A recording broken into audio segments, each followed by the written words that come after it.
Hello，大家好，歡迎返嚟天書有相，我係滅書。喂，大家有冇諗過點解我哋成日追住啲錢嚟跑，但又好似永遠都追唔到嗰種財務自由嘅感覺？今日我哋就嚟拆解一本好犀利嘅書《金錢超思考》，睇下《華爾街日報》個財經大師點樣教我哋晉升做有錢人。本書嘅重點其實唔係教你點樣揾幾多錢，而係教你點樣正確咁諗錢，重新定義金錢嘅意義。因為如果你個腦入邊嘅金錢系統設定咗錯，你點努力都係白費㗎。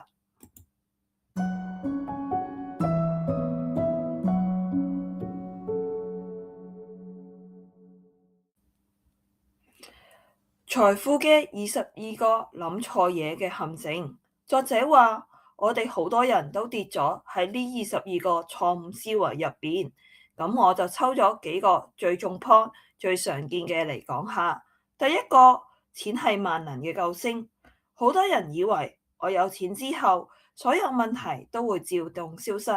例如你隔離個同事阿強，佢升咗職，加咗人工，買一層樓。但佢收工返到屋企仲係發脾氣，對住屋企人冇耐性，成日話攰。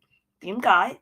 因為佢解決唔到工作上嘅壓力同埋人際關係嘅問題。金錢可以買到好多嘢，但買唔到內心嘅平靜，買唔到愛同健康嘅睡眠。記住，錢只係工具，唔係你人生嘅目的。第二個陷阱，盲目追求回報。你係咪成日都心喐喐想買嗰個聽聞會升10倍嘅股票呢？呢個就係第二個錯誤，淨係睇回報唔睇風險。好多上班族都中意問滅書啊，而家邊隻股票最熱門啊？佢哋忽略咗一樣最重要、最沉悶但最有效嘅嘢，例如定時定額供款、分散投資。簡單呢個例子，為咗貪快1分鐘揸車超速紅燈，你係快咗啊，但係同時冒咗意外同俾人扣分嘅風險。喺投資世界一樣，你追逐超高回報，通常都係冒緊會輸晒嘅風險。第三個陷阱，成日同人比較。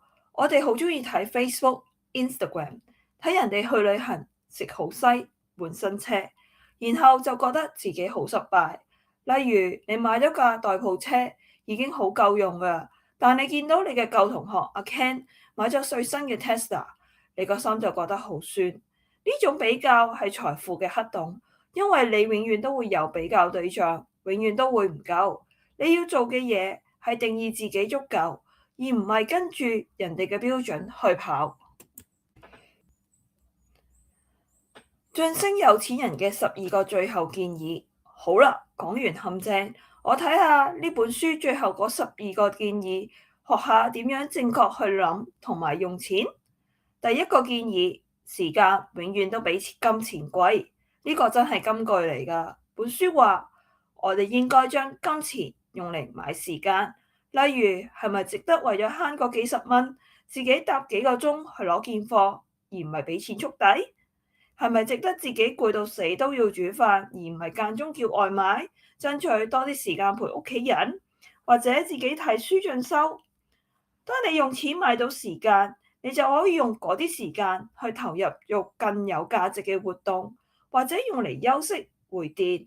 長遠嚟講，呢個回報大過你慳個幾十蚊好多倍。第二個建議，為你嘅最壞打算做定計劃。你個安全網有幾大？係咪每個人都會遇到黑天鵝事件？既然你唔想遇到咁大件事，例如突然失業、突然大病，最實用嘅建議就係記得儲夠你起碼3至6個月嘅生活費，做緊急儲備基金。呢筆錢唔係用嚟投資，而係用嚟買安心。當你嘅安全網夠大，你投資嘅時候先會更平靜，唔使覺得一有風吹草動就要賣嘢套現啦。第三個建議，活喺你嘅足夠入邊。最後重新定義返咩叫足夠，唔係有幾多個零先叫有錢，而係你夠唔夠錢去過你想過嘅生活。例如你鍾意簡單生活，有間細屋，每年去一次旅行就夠。咁你唔需要揾到幾千萬先叫做成功。定義咗你嘅足夠之後，你嘅理財目標好清晰，你嘅心態亦會放鬆咗好多，真正做到知足常樂。好啦，今日我同大家拆解咗金錢超思考嘅核心。錯誤嘅思維方式會令你變成無錢人，而正確嘅金錢觀先係晉升有錢人嘅輪時。要記住，錢係用嚟買你想要嘅人生，唔係用嚟證明俾其他人叻。希望今日嘅分享幫到你，可以喺呢個禮拜開始重新檢視你同金錢嘅關係。如果你都覺得呢一集節目對你有啟發，麻煩你俾個 like 啊，訂閱我哋嘅頻道，聽書有賞，同埋分享俾你身邊想學嘢嘅朋友。我哋下次再見啦，拜拜。